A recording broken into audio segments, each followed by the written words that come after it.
covering music-related content of all genres. If it filters through Eastern Texas, then you know we are all over it, baby. From Texarkana to the coast, Dallas down to Houston, and everything in between, we are ETX ROCKS! Hello there, music lovers, and welcome to another great episode of the ETX ROCKS Show. With me as your host, Hayley McDaniel. Fellow East Texas music lovers, I am so excited about who I have on the phone right now. Guys, here is Miss Jenni Dale Lord. How's it going, Jenni? Going great. How are you? I'm cold, actually. I'm cold weather in Texas. How are you? I mean, winter, well, I'm warm right now because I'm indoors, thank goodness. But yeah, winter just suddenly hit. But it's December. It's time to get cold. It is. It's time to get welcome. I guess I shouldn't complain too much. So, Jenni, I'm just really excited to have a chance to talk with you about the music that you're making and your past and everything that's kind of led you to the moment that you're in right now with your music and everything that's going on. So last night, I actually did get a little preview of what you've been up to. I spoke with your promoter, Dylan. Yeah. He had lots of really fun things to say about you. So how long have you been working with Dylan, and how's that process going? Dylan and I have been working together for about a couple of years now, and it's great. You know, Dylan, personally, as far as I know him on my own, is one of the greatest people and such a good guy. And one of the things I love most about him is every time he sends me somewhere, whoever I'm talking to says, "Oh my God, Dylan Steen is the greatest guy." So not only is it nice to experience that firsthand, but it's great to hear it from other people as well. And I'm just really appreciative for everything he's done for me and getting me started with this whole thing. And yeah, couldn't be happier. That's awesome. Okay, and he did tell me that you played a show last night, and he's like, I think she probably wrapped up pretty early, or early enough to do, a Sunday interview, at least. Yeah, I was finished at 11, which sadly enough is an early night, but it's great. No, we just came off a suicide run to Houston and a few other places in 2 days doing this radio stuff. So having a couple shows at home in Lubbock is it's like a night off, honestly. It's so great. And last night was a great show. It was a packed house, and everybody was just in the mood and enjoying the music and drinking wine and singing along. And it was one of those nights that you could just do over and over and over. Yeah, I mean, you hit the nail on the head. Music and wine in Lubbock, Texas. I mean, you really don't get a whole lot better than that, honestly. So, I mean, that's life, isn't it? What more could I want? Obviously not. So, I love it. Okay, so now you're from Lubbock originally, is that correct? I am. I was actually born outside of town. I grew up in the country, but technically I was in Lubbock city limits, although I went to a small little school in New Deal, Texas, for the majority of my grade school years. And then we moved into town, and I graduated high school here, and like every aspiring musician, decided to move to Austin and tried my hand there for a few years, and everybody always said, "Oh, you'll come back," and I said, "No, I won't." But I did. Here I am, and there's no place I'd rather be, truthfully. Well, Austin it's great for the music. It's got a great scene, but so does Lubbock. There are some really, big, huge mainstream country names, as well as some huge Texas country stars as well. So you're in good company in Lubbock, Texas. That's for sure. I am. I was actually quite surprised, honestly, when I came back. I came back for personal reasons. Wanted to be closer to my family. Wanted to go back to college and finish my degree at Texas Tech. And I really wasn't even looking to do anything with music when I got here. But it's everywhere, and it's good. You can find live music 7 nights a week, good live music 7 nights a week in this town. And the people that live here are very supportive, and it's great. Yeah, the talent also, as you said, is really wonderful. I think because there's nothing more to do, although it's getting better to learn how to play guitar. There's a lot of talent here, but yeah, it's wonderful. I've said this before, and I'll say it again. I predict that in the near future, Lubbock will be the new live music capital of the world instead of Austin, because Austin's changing in a different direction, and Lubbock is growing more toward being a music town. And so Right. that's what I think anyway. Well, hey, you know what? I can support that completely. I think that would be awesome because you can't get any better than Texas music. And so, if you can grow the genre and have even more areas of this huge state that's participating in the music scene and making a mark, then I'm all for that. So I have a question. You kind of brought up about, that you came back home to Lubbock after you were playing music, pursuing a music career in Austin, correct?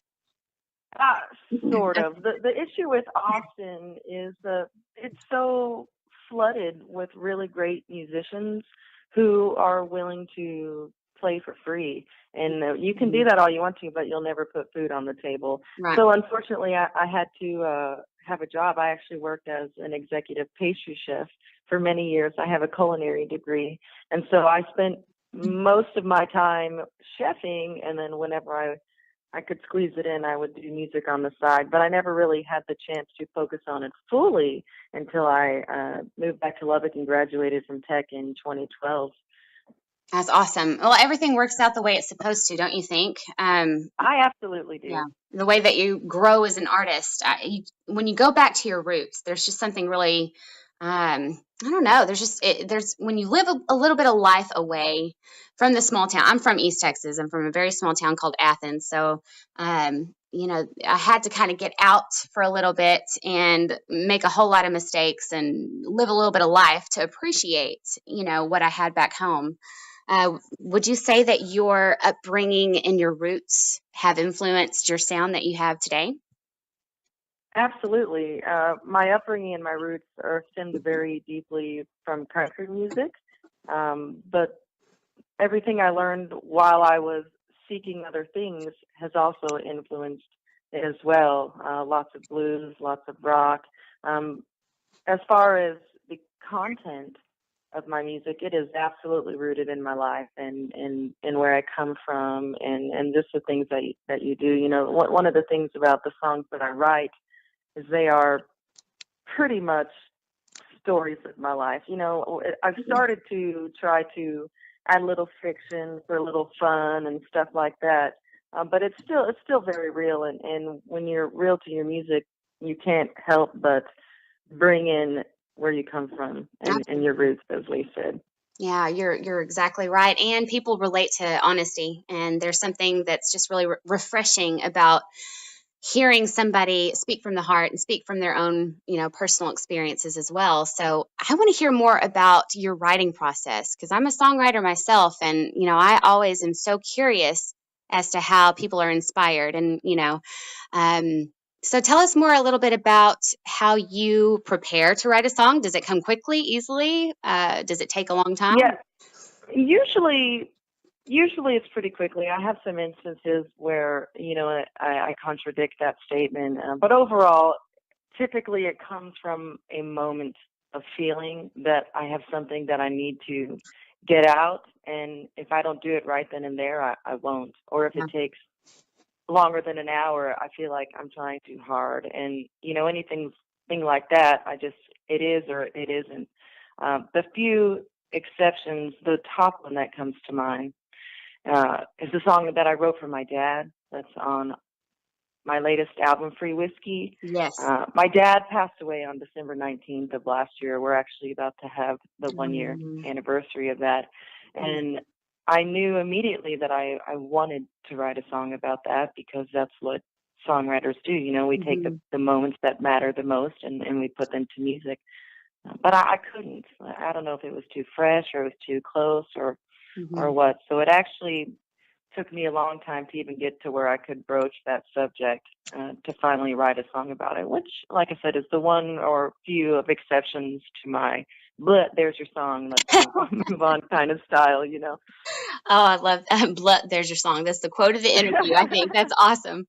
I have not personally lived through an experience like that with having somebody so close passing. And as a writer, I can't imagine having to tackle that kind of emotion. So what's the name of the song so that we can be sure and include that in the bio on this interview so people can check it out? This song is called Find the Words. Wow. Yeah, it was just about not being able to find the words. You know, I tried and I tried and I just couldn't figure out how I was going to do it. And one day I just went, you know what, I'm never going to find the words. Oh, wow. A little light bulb popped on and I was like, well, that's my song about not being able to find the words. Yeah. To say goodbye and all that stuff. So. Well, I'm so sorry for your loss. I can't imagine, especially with the Christmas season and everything coming up. We will definitely be keeping you and your family in our prayers.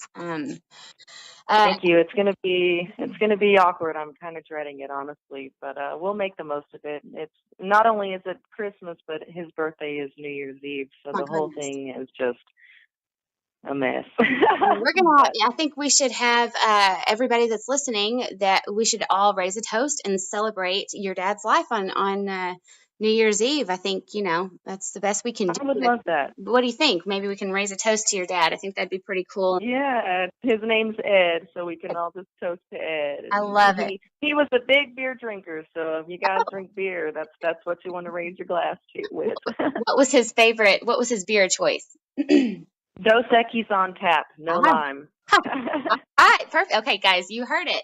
We're going to toast with a Dos Equis on tap, no lime, and send some positive love and in his memory out in the world, because Lord knows we need more of that, Yeah, you're so sweet. Thank you. Of course. So let's talk about this new album, Free Whiskey, which the track Free Whiskey on the album is fire. I love it. It's great. Thank you. Yeah. Thank you. It's I joke, sort of. It's a song I wrote about my favorite thing in the world, free whiskey. Whiskey's good, but free whiskey is best. Even better. No, I'm glad you liked the track, because we really wanted to step out of the box with this album, and so we actually made it sort of what I like to call swampy. Oh, yeah. So we have a killer trombone player out of Nashville just tearing it up on that, and so you got a little bit of the blues, a little bit of the country, and then just the swampiness, and it's such a fun song. And we got that crazy voodoo guy I love it in the background. Perfect. Yeah, so I'm glad you like it. Thank you. And I love to see artists step out of the box in that regard, and have their own influences and the way that they've written it. It's funny when you hear a melody in your head as a writer and an artist. When you hear something in your head, translating that over to the studio can kind of be, it's tedious unless you have the right team behind you. So kudos to you. You guys knocked it out of the park. Thank you. Well, my band, the unit, they are the greatest, and they come up with their own parts. I hand them a song and I say, this is the vision that I have.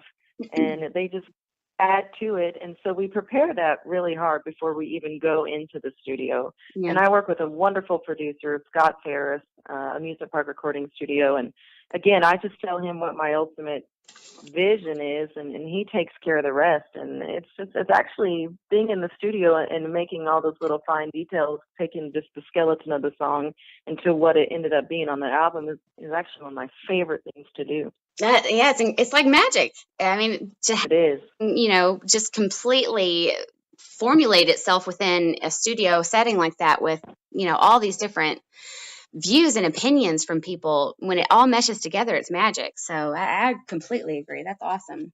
Okay, so thank you. Tell me more about the songs on the album. I want to hear, actually, there's one that Dylan, your promoter that I was speaking with earlier, he said that Joe Ely actually played on a single on the album. Is that right? Joe Ely, yes. Joe Ely is... Boston's going to kill me. Well, yeah, that probably means you're very young. It's okay. No, Joe Ely, he alive stayed next to Buddy Holly, is one of the biggest names to come out of the Lubbock area. Mm-hmm. And it was really kind of a dream come true for me. Not even kind of. The fact that I got to do a duet with such a legend was a really big thing. And it is just one of my favorite songs on the album. Just this really heart-wrenching duet of love and loss, and he does such a beautiful job, and I will be forever indebted to him for helping me out with that. And yeah, it's quite a monument for me to be able to say I sang a song with Joe Ely. Oh You're my not gosh! kidding. So You're not kidding. And the song is called "Me and My Brother." Is that right? the song is called Already Gone. Okay. You know what? Now I'm gonna have to get on Dylan because about Yeah, this that's the too. one with Joe Ely. Me and My Brother was our not this single that we're promoting right now, which is Someone to Believe, but Uh-huh. the first single to come off the Free Whiskey album was Me and My Brother. Okay. And that's one of those songs that I was referring to as a time to play around with fiction a little bit, Hmm. because it's all about brother and sister hellions, bank robbers. You know, they Yes. travel across the U.S. causing trouble, and I know it's just a really fun track. Obviously, that didn't happen, or at least that's what I tell people, to stay out of trouble. Right. Either one, whichever you prefer to think, is fine by me. I love it. But yeah, it's just a crazy wild ride. I call it my Johnny Cash song. We have a lot of Johnny Cash influence on that, and a really great fiddle player doing the Eyes of Texas in the background, and Hmm.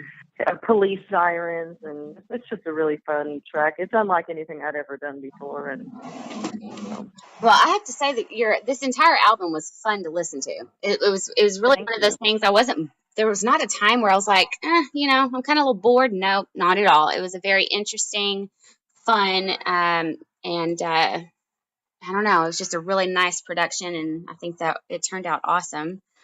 So Thank you. I'm reading here that you played quite a few instruments. Piano at age 4, guitar at Yeah, 11. yeah, we can thank my mom for that. My mom put me in piano lessons at 4, and I did that for a long time until I decided I wanted to play guitar. And I was also in the marching band, so I played the alto sax, and I've dilly-dallied around on a few other things, but the instrument, other than my voice, that I am the best at or the most proficient at, is the guitar. And even at that, I'm only okay. Oh, I highly doubt that. But speaking of, will you be able to play us a song on this interview if you're up to it or feel like it from last night? I don't know.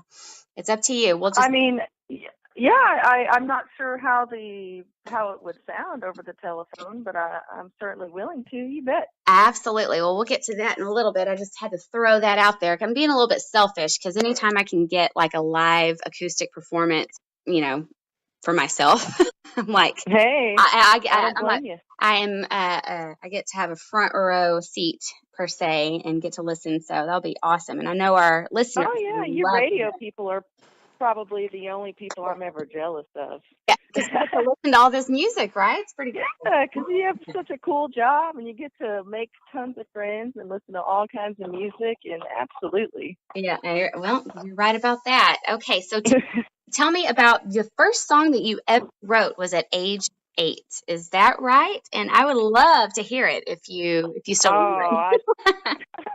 I haven't played that song in more time than I could tell you. Oh, I'm sure. Um, yeah, I mean, and plus you got to think at 8, it's not like it was this grand masterpiece of art, but it was a song.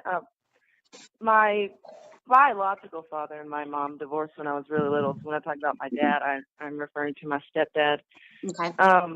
But so it was just a song about my parents divorcing and my mom's new boyfriend and the jealousies of an 8-year-old daughter, sort of a thing, you know.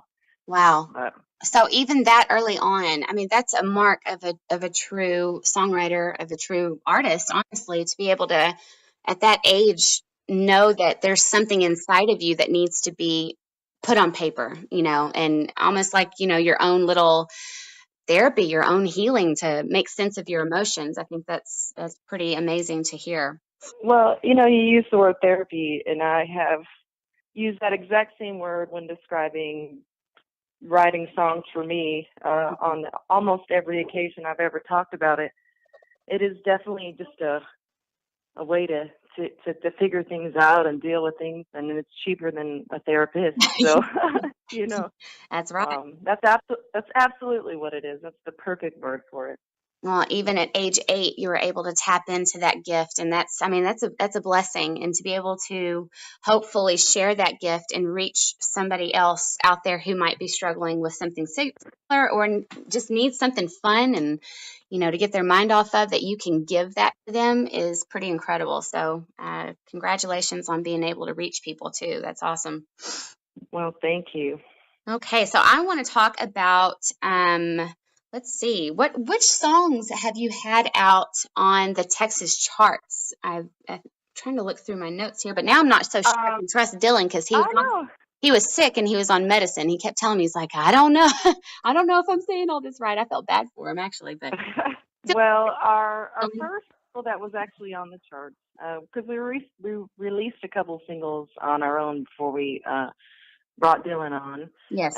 And so the first single that we did with him is off our Never Let Go album called There We Were. It's a duet I do with the fantastic Mr. Kent Mings of the Texas Bel Air. He has such a unique voice. In fact, one time I said, "You're such a great singer." He goes, "I'm not a singer, I'm a vocal stylist," which is actually Oh, how he doesn't necessarily sing it, but the way it's just really interesting. So yeah, There We Were off the Never Let Go album. And then we did and that Me and one, My Brother I'm after sorry. that.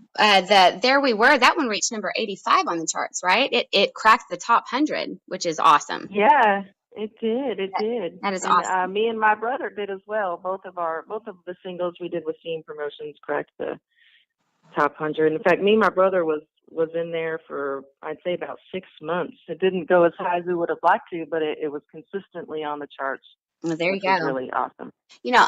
Let's talk about that from a female artist perspective. I would love to hear your opinion on, there's been this whole, I don't know if you saw in the media last year about Tomato, whatever, Team Tomato, about the one big or promoter in Nashville that likened female artists to the side toppings on a salad, like the lettuce are the male artists and they get played the most, and then you kind of sprinkle in the females like a tomato. I don't know. I Are you mean, familiar with that story? I am, and that's probably the nicer of all the things I've heard, actually. Really? I mean, sadly it's true. Yeah. I did an interview with a station that shall remain nameless that told me that they are not allowed to play two girl singers in a row. And I'll tell you, every time Wow. I've listened to that station, I've never heard two girl singers in a row. Um, Wow. yeah, I mean, it is just really hard. There's something about being a good old boy in a good old boy's business that makes it hard for girls to break through, and it's pretty out in the open. I don't think people even try to hide it. We go places and venue owners and radio owners are like, yeah, business is hard for girls, and it really is. And that's unfortunate because I personally think that a lot of the music that comes out by women, and maybe that's because I can relate to it better than music by men sometimes, because hello, we girls got to stick together. Um, it's really good. There's some really good stuff out there, and it's just silly that the fact that you have different body parts is going to make it harder Right. for some than others, It feels But it is what it the, is. the moment in time that we're in as well. There's just a lot of hesitance about I don't know. It's just I think that's the society that we're in, unfortunately. But I do feel like there's a turning tide, I guess, as far as having more female artists that are getting more radio play, especially in Texas. So I think that is going to be something in the next couple of years we can look back and be like, ah, isn't that funny? Weren't they stupid I hope about that you're that? right. I hope that you're right. I, It's people like you that call up girls like me that are going to change it. So thank you for having a hand in that. Amen. Let's do it. I'm ready. Let's do it. Okay, so I would love to hear what your favorite song is. If you can pick one on your newest album, Free Whiskey. It's Find the Words. I mean, that sounds Yeah. like obviously it's Find the Words because the song wrote about your dad. But if I try to step outside of the box or out of that frame of thinking, I really just think Find the Words is a good song. I think anybody who's lost anybody, whether it's by death or not, can relate to it. And then not only that, we had some amazing string players, violin, cello, just this quartet of strings Mhm. behind this rock and roll country song. And it's just, I love the arrangement. I love the way it goes. And yes, it's easy to say that's my favorite song on the album. It's easy to see why. It's a beautiful song with a great message, and hopefully it will reach lots and lots of people who might need to hear it as well.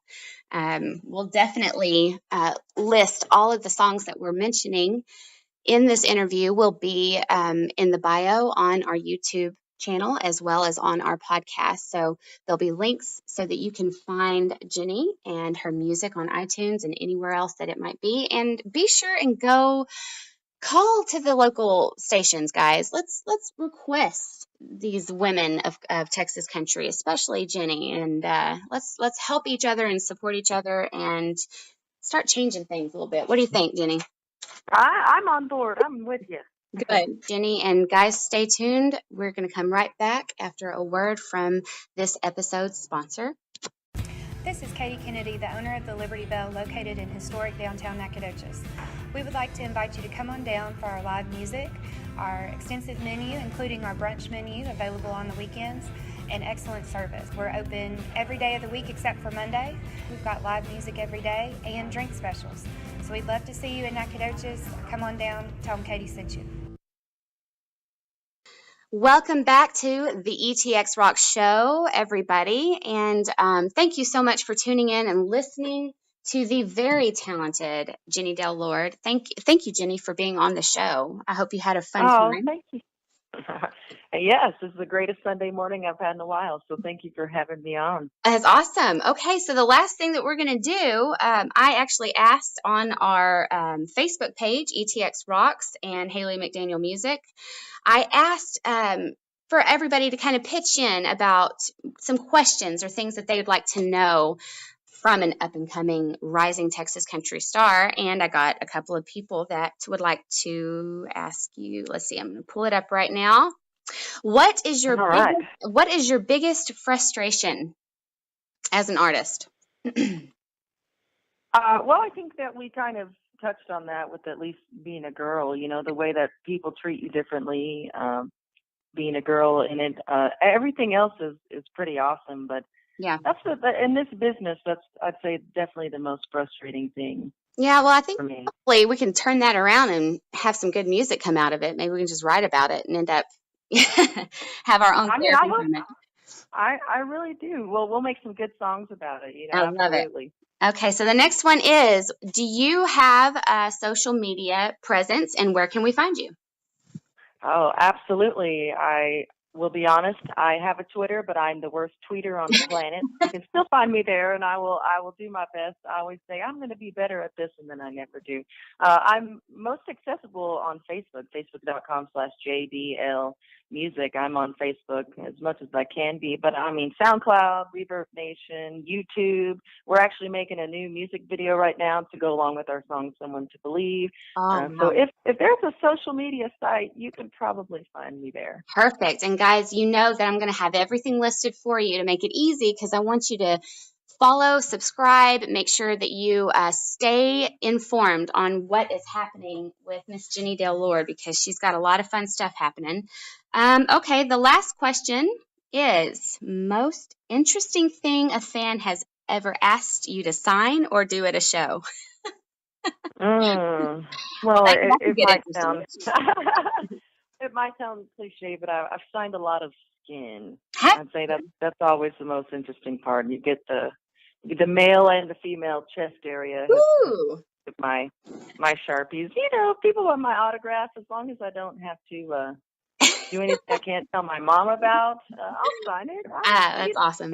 Back that way. That's so funny. Oh, thank you so much for being on the ETX ROCKS Show, Jenni. Oh, Hayley, thank you for having me. Absolutely. I can't wait to help support this single and to watch you rise. You're going to be phenomenal. I think 2017 is your year. I can just feel it. Well, I hope so. Thank you. We actually have some really big things on the horizon that I cannot wait to share with you guys, but I don't want to jinx it. Right now, I'm kind of keeping it under wraps. But I want to know what your favorite song is on the album. So when you've picked one, I hope you'll get back with me and let me know, because I'm always curious to know what other people think. So. I can tell you right now, it's the title track of the album is probably my favorite. But I need to I need to listen to each song again, because with every listen things change. But I'll keep you posted. And guys, as you are watching this episode, why don't you tell Jenni what your favorite track is? Give the album a listen, go download it, and give her some feedback. It's a really important thing as a songwriter and an artist to hear what fans and everybody is thinking about music. So that would be cool too. And so I guess we'll. That would be very cool. Yeah, definitely. All right, we will sign off for now. Thanks so much for tuning in to the ETX ROCKS Show, and don't ever forget, ETX rocks. Covering music-related content of all genres. If it filters through Eastern Texas, then you know we are all over it, baby. From Texarkana to the coast, Dallas down to Houston, and everything in between, we are ETX ROCKS.